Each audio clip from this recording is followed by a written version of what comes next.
What is up, ladies and gentlemen? We are currently test driving a 2022 Toyota Corolla Hybrid. And I'll get the headlines out of the way early. This is, by some measure, the nicest Corolla I've ever driven, as far as a driver's car goes, but that's a little bit like saying you're the nicest guy in prison, because the Corolla has never had a sterling reputation for its road manners. If you want to get the comparisons out of the way, a new Honda Civic handles better, has better steering. A new Subaru Impreza has a more comfortable ride and better handling once you come to terms with the zero amount of information you get from the steering on that car. I have not driven the newest Nissan Sentra, but it would shock me if it wasn't better to drive than this car.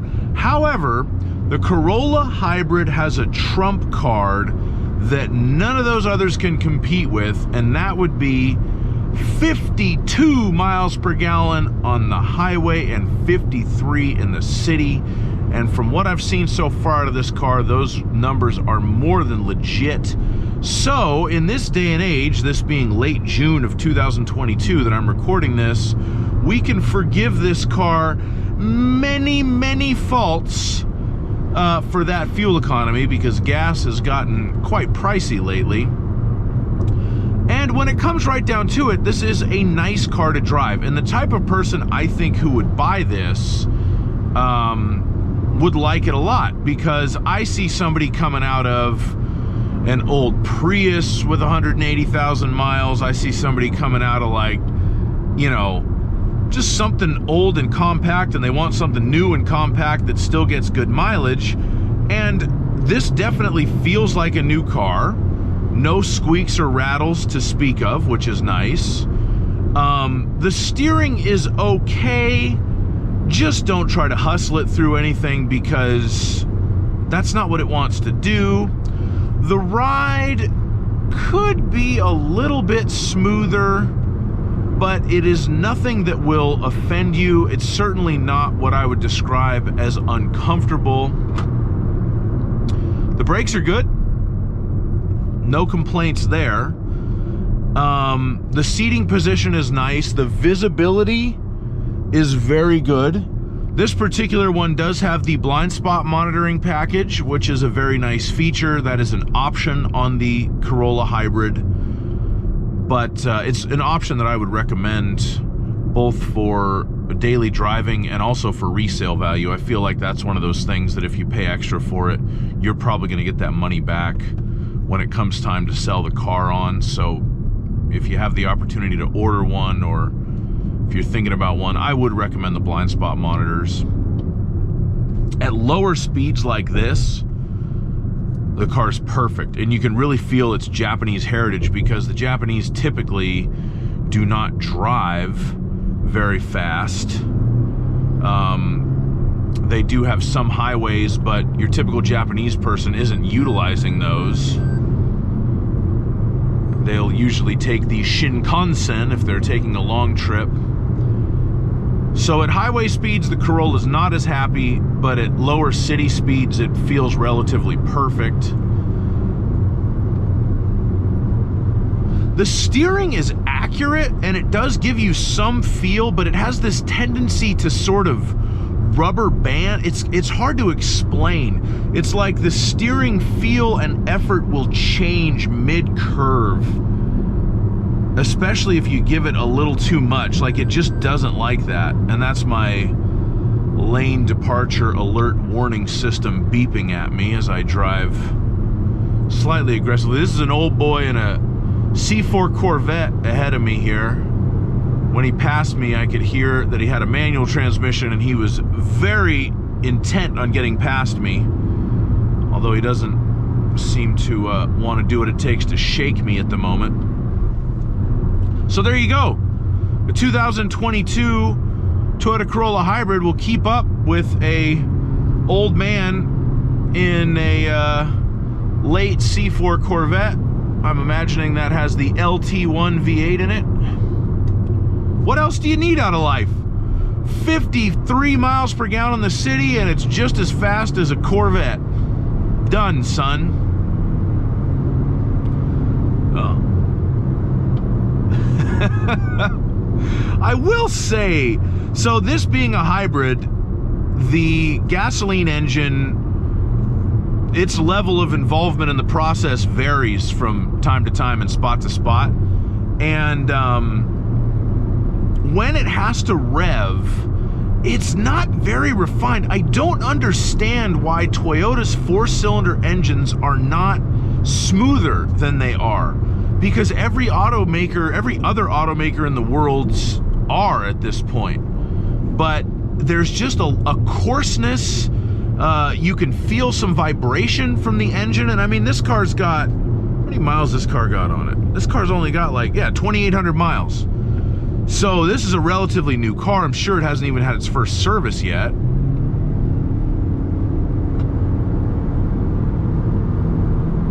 And I don't know if the camera's microphone is picking that up, but it's just, it could be smoother, that's all I'm saying. And boy, and this isn't the first 4-cylinder Toyota that I've noticed that in, because I did a review recently, last year I guess, on a 2.7 liter Tacoma truck, and I criticized the engine in that. And oh my God, if you want to find a group of sensitive snowflakes, find the boys who couldn't afford a V6 Tacoma and had to settle out of court for a 4-cylinder. Oh, they get all sideways in the comments. It's very, very entertaining for me. Yeah, it sounds like there's a chainsaw with a muffler on it, is what it sounds like when this thing's revving. And this guy in the Corvette still can't shake me. And you know, I gotta say, I guess I was kind of criticizing this car's handling before. I'm really not having to work all that hard to do what I'm doing on this particular road, and it's a road that I know very, very well. And a Honda Civic or a Subaru Impreza still handles better than this, but this doesn't handle poorly.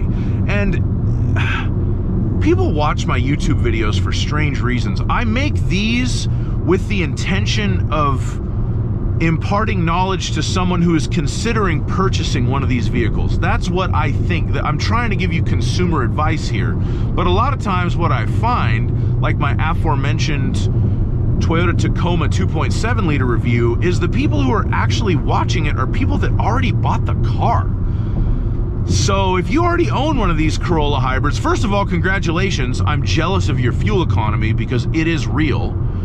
And second of all, I don't know, let me know in the comments what you think it's like to drive. I imagine you think it's great because, first of all, you unrolled the money to pay for it, and why would you if you didn't like it?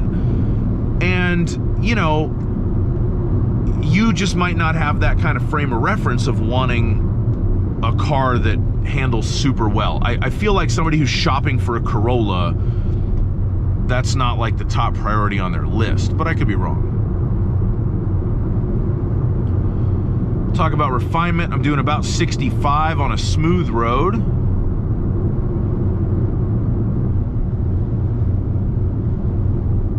So that's what that sounds like wind noise wise. Of course, we're getting no engine noise because I coasted through that. And see you later, pal. Enjoy yourself. And when you're coasting, of course, the gasoline engine shuts down, lets the electric motor kind of power the car, and that is one of the ways that this hybrid saves fuel. It's a beautiful thing. I really like the hybrid concept. In some ways, I prefer it to a full-on EV, and Toyota obviously does too, because they have been very reticent to release a full electric vehicle to the public.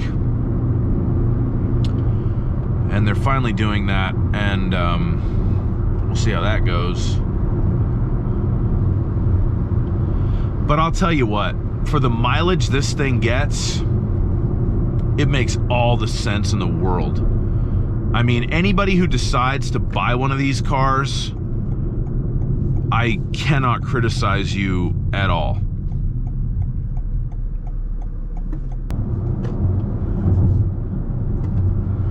Just for fun, we're gonna get this little puppy dog out on the freeway here.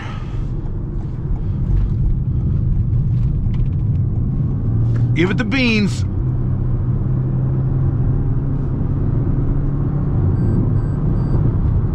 Lane departure alert warning.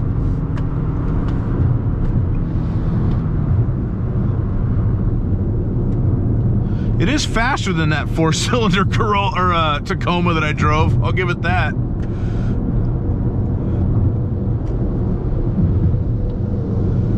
The ride on the freeway is fine as long as it's a smooth road. You get a little bit more body motion than I'd like. The chassis could be a little bit more refined in this.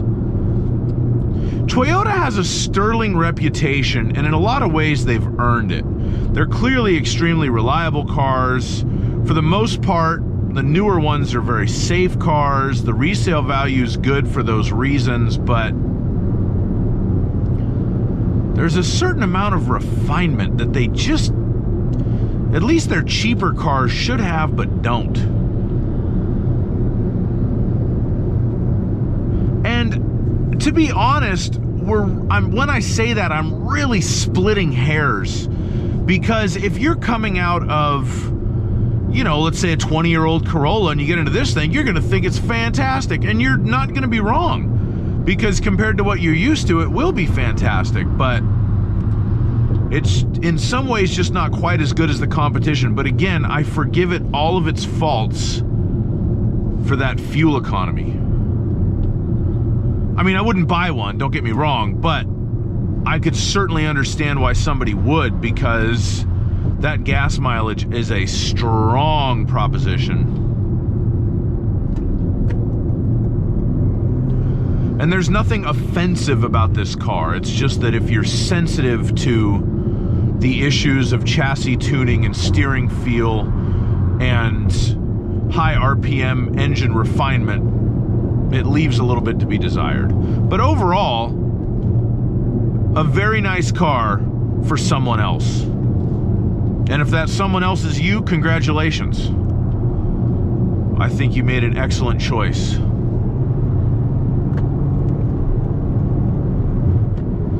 And that's pretty much what I have to say about driving this thing.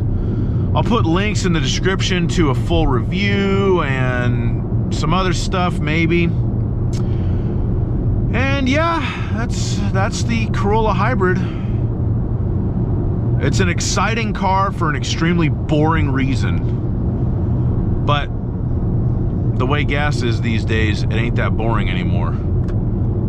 Have a good day, y'all. Bye-bye.